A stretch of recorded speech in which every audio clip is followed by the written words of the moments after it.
All right, that was Lieutenant Paul Vance telling us what they want us to know at this point.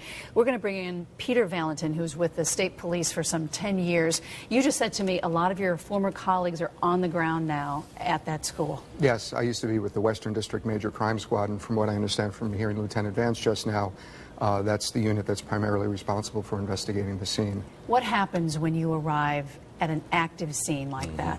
Well, I mean, the first thing to understand is that the scene can be so large that even understanding how much work needs to be done can take a considerable amount of time. And I understand that the scene, at the very least, now extends into the woods, actually beyond the school itself. We saw K-9 units going into those woods earlier today.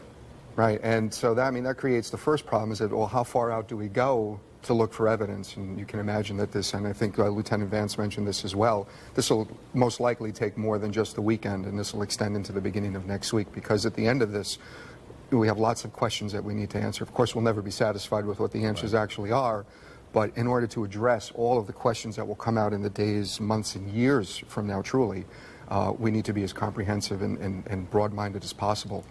How much preparation is done with the thought that at some point in your career you could face this kind of reality as a state trooper? Well, and you know, I did hear Lieutenant Vance mention earlier that off-duty and on-duty troopers responded to the scene, and I do remember very, very well from my time as a trooper that you always listened to the radio, and that the possibility existed that while at one moment you might be shopping or doing something, you know, rather insignificant, and then 1 minute later you could be going to a call like this, and so you always mentally prepare for that change in thought process, and you have everything you need with you. Let me ask you this. How do you mentally prepare to go into a classroom with a lot of babies that have died in a kindergarten class?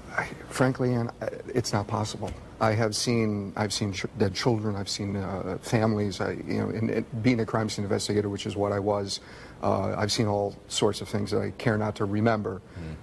There is no inoculation for this, and so my heart goes out to my coworkers, my former coworkers, and anybody who has to deal with that, because there is no preparation, there are no words to console, and they have a lot of work to do. What kind of forensic work do you have to start doing? And this is so fresh.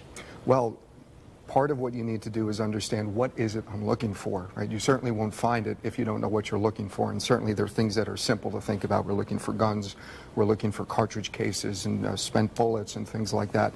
But now we need to think, well, who could have been there? So now we're looking for physiological fluids, we're looking for fingerprints, we're looking for places where DNA might be transferred so that we can understand who might have touched what item at what time, and then ultimately what allows us to go back years later and talk about this scene with some intelligence and knowledge is the documentation. When you've got an active scene at a building that big, and it was a fairly expansive building with a number of different entrances, do you try to go to every entrance at the same time, or do you try to go through the front? What's the mindset in those moments? You try to apply some of the information you've learned from witnesses.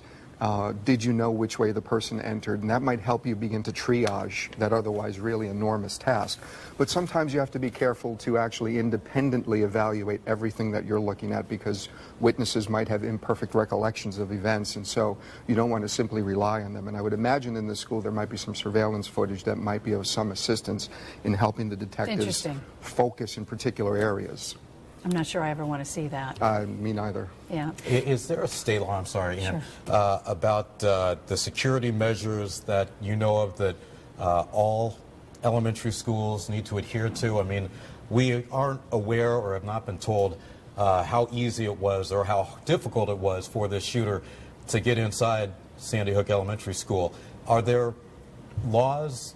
What needs to be done from a security point of view? I do know that there's some best practices, which at best are going to be very strong suggestions for how schools develop security protocols, and that means in terms of their physical security, how is the building secured during the day, and that also extends to how do you identify visitors to the school, how do you allow, you know, we'll call them strangers, but how do you allow outsiders onto the campus. And how rigidly those were adhered to, I couldn't speak to that. One way this young man may have gotten into the school is that his mother was a teacher there. Right. And he may have been known, and that is frightening.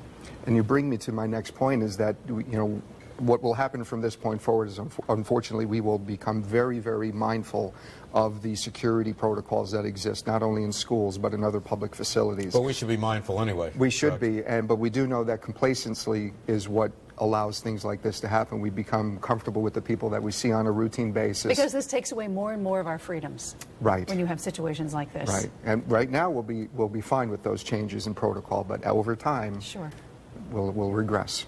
Thank you, Peter Valentin. My pleasure. Appreciate Thank you for coming having in me. very much. Thank you so much. All right, now we want to go back out live to Newtown, where News 8's Jackie Slater is live at where clearly there is a crime scene. Jackie, at this point, do we know a little bit more about